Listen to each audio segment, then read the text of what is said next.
digging into this chilling footage that I have obtained of a pre-interrogation conversation between the teenager who took the life of another teenager. He's got some family members that gave him a visit, and this footage has been released. And it should open up some windows of understanding as to why and how we got here.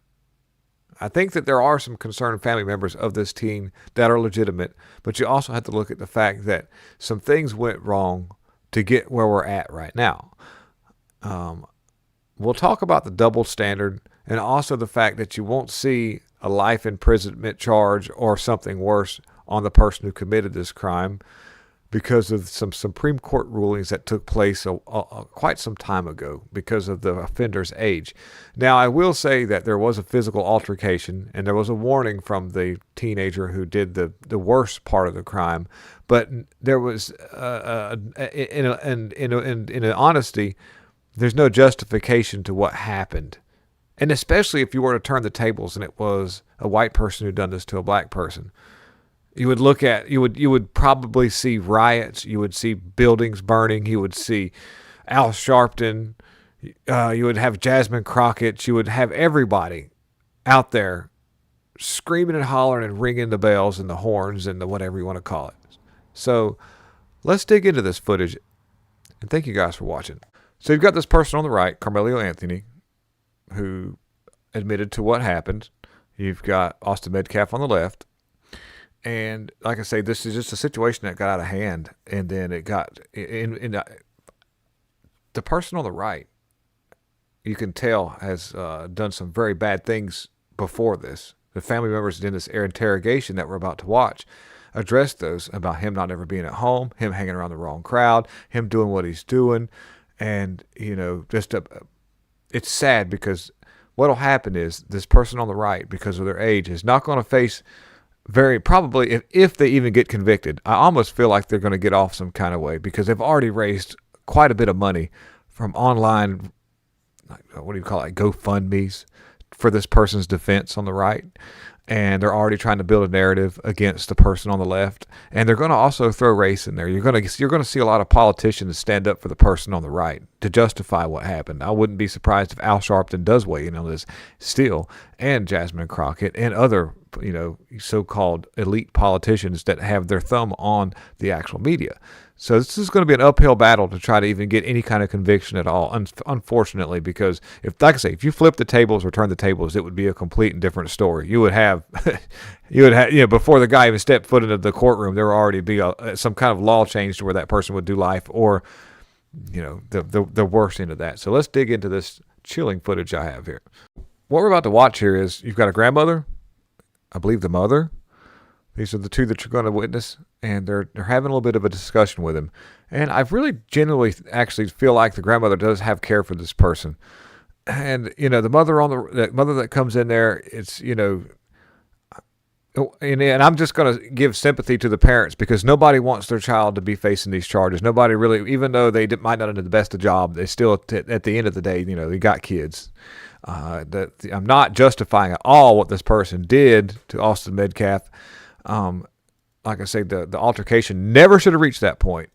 But I have strong feelings towards bad parenting. And so I'm just going to do my best to keep my feelings out of it and let you make your own judgment. So here we go. And then you want to pray, if you get a second chance, how you going to turn this here around, okay? So your life ain't over. You just need a second chance. So that's what you need to dwell on and pray about. A second chance. And sit down and think about how you going to make this happen. And obey your parents.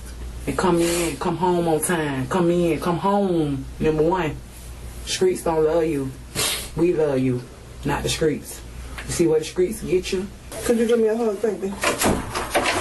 Grandma, you okay? I'm sorry you got to go through this. But all you had to do was listen to your parents. Okay? Okay? I don't know how things gonna turn out for you. I ain't got no idea how nothing gonna turn out. No idea at all. I didn't know nothing this second. I told y'all don't tell me nothing. Didn't I tell you that? Okay. All right, baby. So I'm so sorry you got to go through what you're going through. But if God help you out of this, please get yourself together, baby.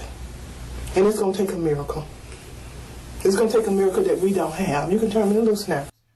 And Very chilling.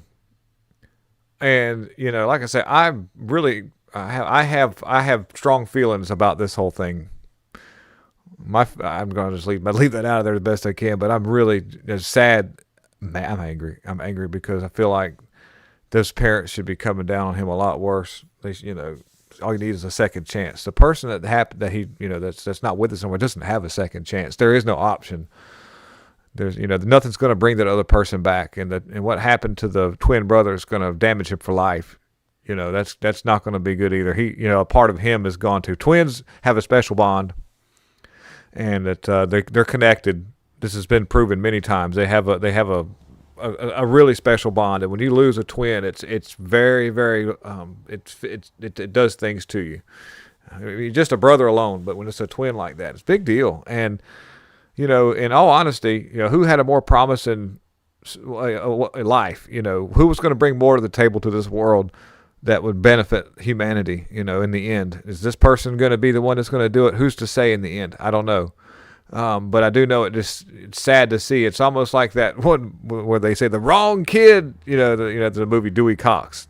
But nothing's funny about this other than nothing. It's just I'm angry about the whole thing. Here we have somebody that I'm just trying to keep my feelings out of it. That just not a good person gets to probably get a very light sentence and then be back out. And more than likely will be probably up to the same shenanigans because they never had to face the consequences. And then again, there's always hope. I mean, maybe this person might turn their life around and be an advocate for what happened and try to change the world. But I don't know. And just wanted to get you an opportunity to see some of what was going on behind the scenes on the inside. This is what we're looking at here. And the Supreme Court, I have an article pulled up, and I'll show you real quick why we're looking at this could be a light sentence. So I'm going to read from you how this kind of plays out. And what it is, I'm reading through the article here. It says, the Supreme Court has said not only can you not seek the penalty of no longer of deletion. I'm trying to use specific words so YouTube doesn't flag this video too much. You can't seek that penalty against someone who committed a crime when they're 17. You can't even get them life without parole. And that would not be something we would even want to, says Willis. As CNN notes, the Supreme Court in 2005 banned the deletion penalty for those under 18 who committed aggravated deletion. The justices then ruled 5 years later that juveniles found guilty of deletions could not receive life without parole. And in 2012, a court issued a 5-4 ruling, Supreme Court, that 2 men convicted of deletions committed when they were 14 could not be sentenced to life in prison without at least a possibility of parole. Justice Elena Kagan wrote that sentencing to them to life behind bars would be cruel and unusual punishment, although the fact that these people committed atrocious crimes. And it just goes on to explain more about how this works, but it's a lot. It's just all Supreme Court rulings. Anyways, guys, I just wanted to show you. Thank you for watching. Please don't forget to hit the like and the subscribe and the share. Have a good rest of the week, and we'll just, pray for both of these, for this whole thing. It's terrible, and we need to quit being so mean to each other. We got to get along, guys. All right, I'm out.